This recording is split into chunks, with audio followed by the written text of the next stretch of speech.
Judgments are necessary. Being a judgmental person, not so much.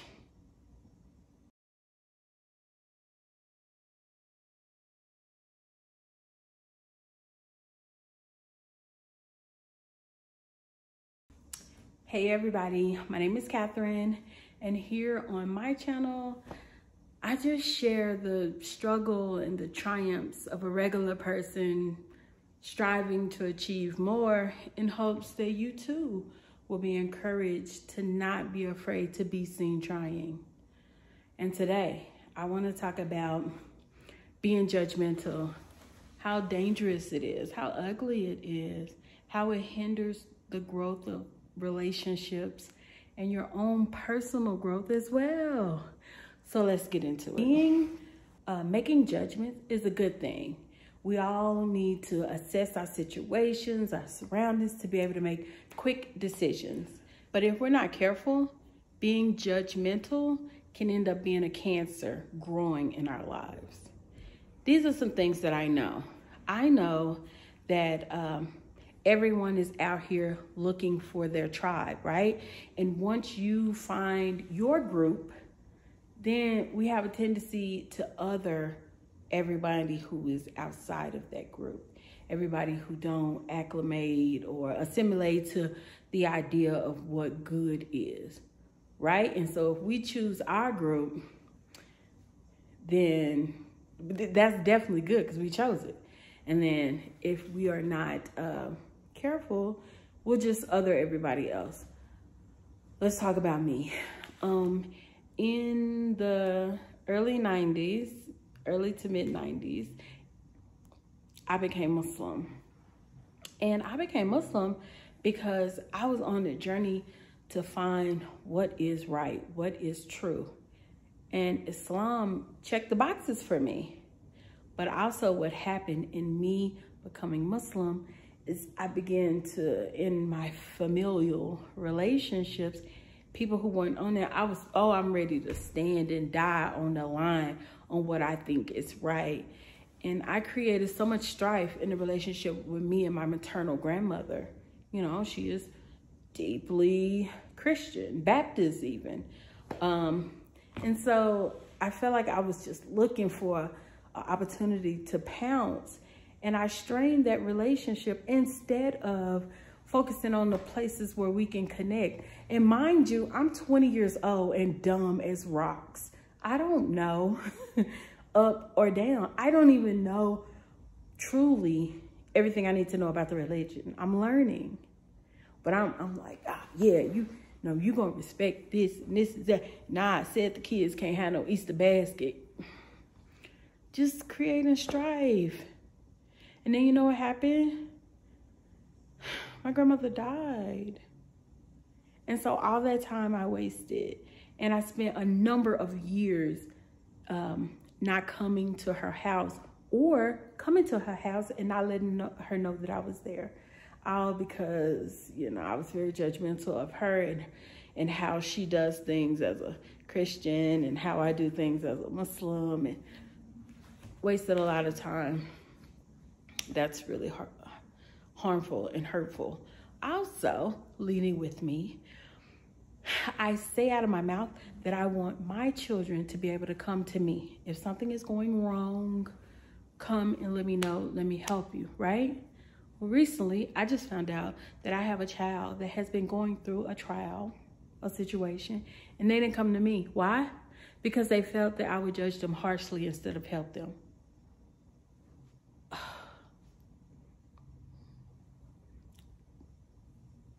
I wouldn't. But whatever I was portraying was judgmental first. Now, what I'm not saying I have to call wrong right, right? That's not what I'm saying. But that's an important relationship. It's my child. I don't want to be so judgmental that they can't come to me with the things and know that I will love them through it. And know that I will, even if I have some things, I'm still gonna give them the best advice from where they are right now because I love them. And that's what's most important, right? Not the judging on how they was dumb at 20. Didn't I just say I was dumb as rocks? I was dumb as rocks. So again, we have to be careful, you know, that we don't be so harsh on a group that is outside of our own group. And oftentimes, you know what? Sometimes it's personal. So you're hard on that other group or this person that's doing a thing that you actually struggle with. Haven't we all heard these stories of this senator, congressman that's making all of these harsh rules and legislation against gay people to only find out that they're gay, right? It would be so much easier to lead with kindness. That's what we should be doing. Also, the other thing that we do, so yeah, we're finding our tribe and othering everyone else. The other thing is that we are very black and white with our thinking, right? Nobody wants to think that the world is as it is, which is complicated. It is full of good and bad and loving and not so loving. All of that exists in the world and in a given life. But we want to be so quick to label, this is wrong, this is right, this is good, this is bad. I would never. And that's just not true. Things are very complicated. You need to leave room for that. And that is okay. Okay, so I'm never one to just being on your heads about a situation and not give you something tangible to think about, maybe even to do, right? So if you find yourself frustrated with somebody else's situation, first, ask yourself a few questions. Is this my business? Did anyone ask me? Is this kind? Will this help? Am I trying to help? Do I have the type of relationship with this person that they could tell me in the manner that I'm trying to tell them? And the biggest question is, why? Why is this bothering you so? Why is this bothering you so? It's probably got more to do with you than to do with them. If you had a friend and they are struggling with drugs, that's a real problem, right? But do you really think it's the right thing to do? Is just be like, ooh, girl, your situation is such bad. Why are you always doing it? Like, you know what I'm saying? They obviously struggle. Now, I'm never saying that you need to remove your boundaries. You can have boundaries. It is perfectly okay to say, I can't watch this. It's hard for me to see you like this. And so as long as you are doing drugs, I can't. But if you ever need my assistance, let me know how I can help you get work. Help you get help. I can do this, that, and the other, but I can't do that. That's different than saying, ooh, child, Sheila, I don't know who Sheila is, but, you know, I can't deal with Sheila and these drugs. I don't know how she got on there. Her mom and them didn't raise her like that. If you are talking about Sheila, are you helping her? If, you know what I'm saying? What I'm saying is, think about this. Some things do need to be said, but I promise you it's better if you go with kindness, if you're trying to help somebody.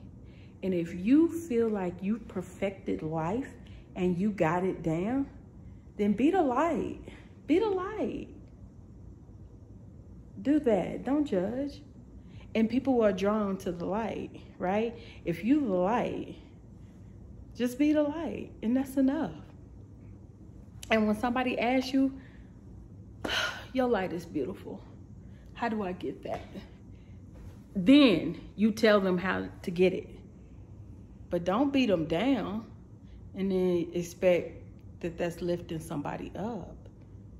And if you killing the game, it's probably taking all the energy you got to do you.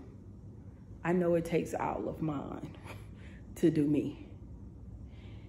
And a piece of advice for those of you who feel judged, if you are in situations all the time where you feel judged,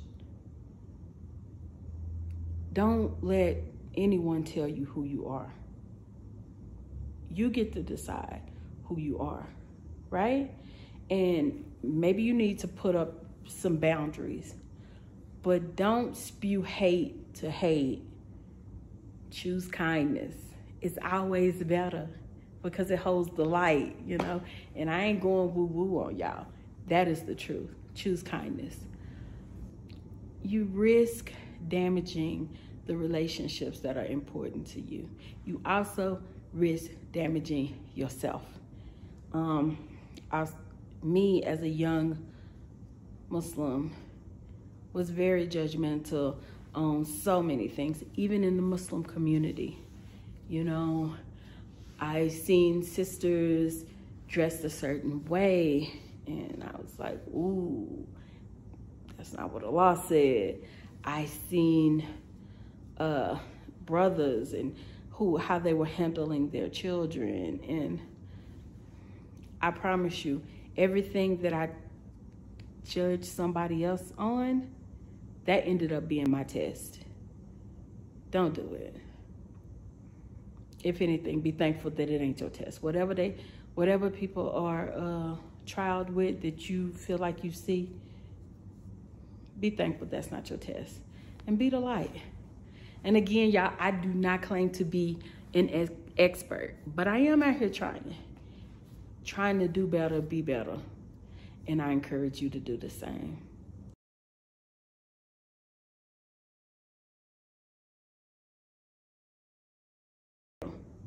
Mind your business. Mind your business.